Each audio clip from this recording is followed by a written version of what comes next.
বিসমিল্লাহির রহমানির রহিম। প্রিয় শিক্ষার্থীরা, আশা করি সকলে ভালো আছো। আজকের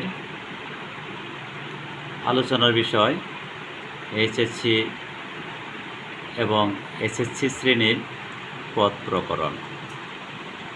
প্রত্যেক বছর এইচএসসি পরীক্ষায় পদ প্রকরণ থেকে একটি প্রশ্ন আসে, এটা অবধারিত, বর্তমান সিলেবাসের একটা অংশ, এটা আসবেই মাস্ট। খুবই গুরুত্বপূর্ণ একটি আলোচনা, তাই সকলেই ক্লাসটি খুব সুন্দরভাবে দেখবে। আশা করি এখান থেকে অবশ্যই 5 নাম্বার তুলে নিতে পারবে। প্রথমে আমরা জানি পদ প্রকরণ। আসলে পদ প্রকরণটা কি? পদ প্রকরণ বলতে বোঝায় যে পদ কত প্রকার, এটাই বোঝায় আর কি, যে পদ প্রকরণ। পদ কত প্রকার, এটাই প্রকরণ। প্রথমে আমরা জানি যে পদ কাকে বলে সেটা জানা দরকার। তারপরে আমরা প্রত্যেক প্রকারের আবার সংজ্ঞা জানাটাও দরকার। যে পদ প্রকরণ, প্রথমে পদ কাকে বলে? বাক্যে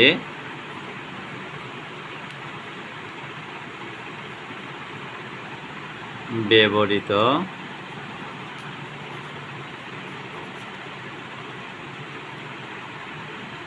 বিভক্তি যুক্ত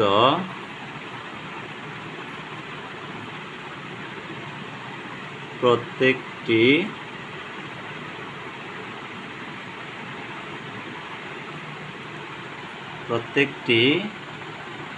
শব্দই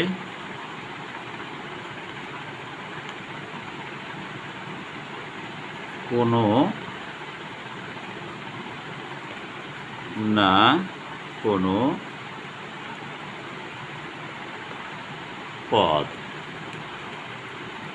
এটা হচ্ছে পদের সংজ্ঞা। পদ কাকে বলে? এই পদের সংজ্ঞাটা হচ্ছে বাক্যে ব্যবহৃত বিভক্তিযুক্ত প্রত্যেকটি শব্দই কোনো না কোনো পদ। যেমন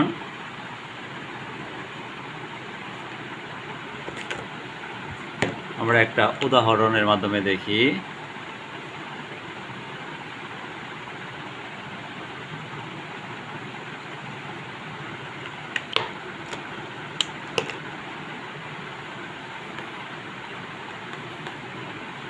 যেমন শিলা প্রতিদিন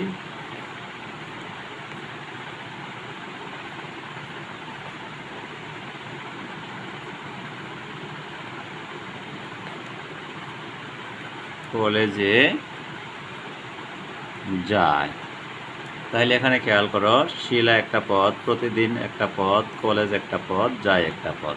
তাহলে এখানে শব্দ আছে 4টি শব্দ। এখানে প্রত্যেকটি শব্দই হচ্ছে কোনো না কোনো পদ। শিলা হচ্ছে নাম বোঝাচ্ছে, বিশেষ্য পদ। প্রতিদিন সময় বোঝাচ্ছে, সেটা একটা পদ। কলেজ একটা পদ, যায় একটা পদ।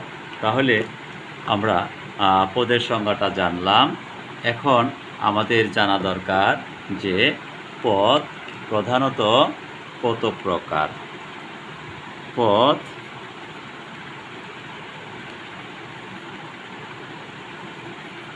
প্রধানত 2 প্রকার। পদ প্রধানত 2 প্রকার।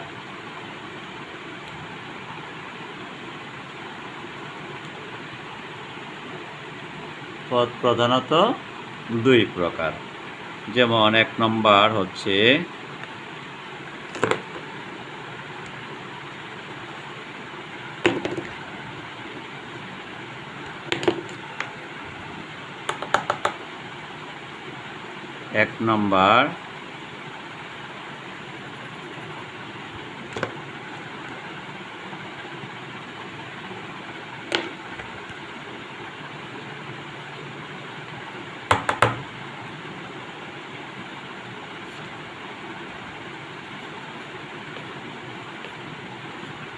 1 নম্বর সব্যয় পদ, 2 নম্বর অব্যয় পদ। তাহলে এই হচ্ছে প্রধানত 2 প্রকার। প্রধানত পদ হচ্ছে 2 প্রকার। এটা হচ্ছে সব্যয় পদ, একটা হচ্ছে অব্যয় পদ। সব্যয় পদ কাকে বলে?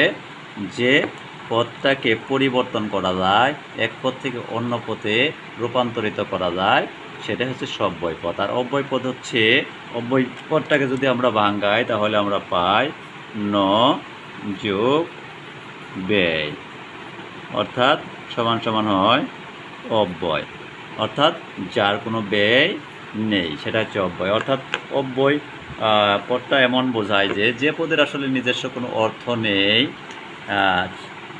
নিজস্ব কোনো অর্থ নেই, এবং যে পদটাকে পরিবর্তন করা যায় না, এক পদ থেকে অন্য পদে রূপান্তরিত করা যায় না, সেটা হচ্ছে অব্যয় পদ। কিন্তু অব্যয়ের কাজ হচ্ছে এক বা একাধিক পদকে বা এক বা একাধিক বাক্যকে বা শব্দকে একত্রিত করা হচ্ছে অব্যয় পদের কাজ। তো আমরা সব্যয় পদ সম্পর্কে আরও একটু জানি, যে এই সব্যয় পদটা আবার হচ্ছে 4 প্রকার। সব্যয় পদ আবার হচ্ছে 4 প্রকার। 1 নম্বর হচ্ছে বিশেষ্য, 2 নম্বর বিশেষণ, 3 নম্বর সর্বনাম, 4 নম্বর ক্রিয়া। এই 4টা হচ্ছে সব্যয় পদ। সব্যয় পদ, এই সব্যয় পদ হচ্ছে 4টা। আর একটা হচ্ছে অব্যয় পদ।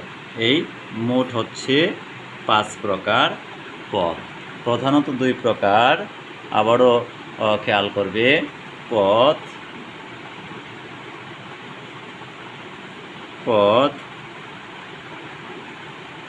প্রধানত হচ্ছে 2 প্রকার। 1 নম্বর সব্যয় পদ, 2 নম্বর হচ্ছে অব্যয় পদ।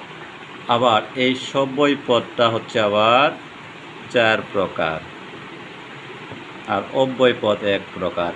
এই 4 আর 1-এ যোগ করলে হয় 5 প্রকার। পদ হচ্ছে 5 প্রকার। এই সব্যয় পদ হচ্ছে বিশেষ্য, বিশেষণ, সর্বনাম, ক্রিয়া।